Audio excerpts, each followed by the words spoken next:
আসসালামু আলাইকুম ওয়া রাহমাতুল্লাহি ওয়া বারাকাতুহু। প্রিয় দিনী ভাই, আজ আমরা আলোচনা করব দরুদ পাঠের ফজিলত নিয়ে। কোরআন এবং হাদিসের মধ্যে দরুদ পাঠের অনেক ফজিলতের কথা বলা হয়েছে। তার মধ্যে আজকে আমরা দরুদ পাঠের 5টি ফজিলত নিয়ে আলোচনা করব। 1 নম্বর হচ্ছে গিয়ে আল্লাহ তাআলার 10টি রহমত লাভ।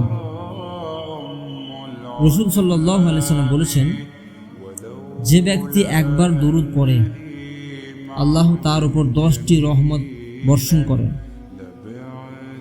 নাম্বার 2, গুনাহ ক্ষমা। দরুদ পাঠের মাধ্যমে বান্দার ছোটখাটো 10টি গুনাহ বা পাপ মোচন হয়। নাম্বার 3, মর্যাদা বৃদ্ধি। নিয়মিত দরুদ পাঠ করলে জান্নাতে ও সমাজে বান্দার 10টি মর্যাদা বৃদ্ধি পায়। নাম্বার 4, দোয়া কবুল হওয়ার শর্ত। দোয়ার শুরুতে ও শেষে দরুদ পাঠ করলে সে দোয়া আল্লাহ তাআলা দরবারে দ্রুত কবুল হয়। নাম্বার 5, পরকালে সুপারিশ বা সাফায়াত।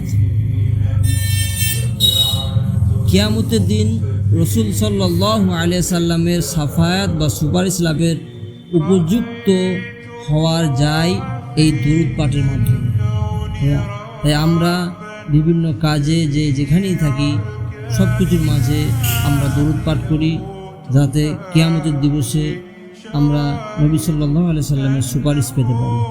চলুন আমরা দরুদ পাঠ করি। اللهم صل على محمد وعلى آل محمد كما صليت على إبراهيم وعلى آل إبراهيم وبارك على محمد وعلى آل محمد كما باركت على إبراهيم وعلى آل إبراهيم في العالمين إنك حميد مجيد।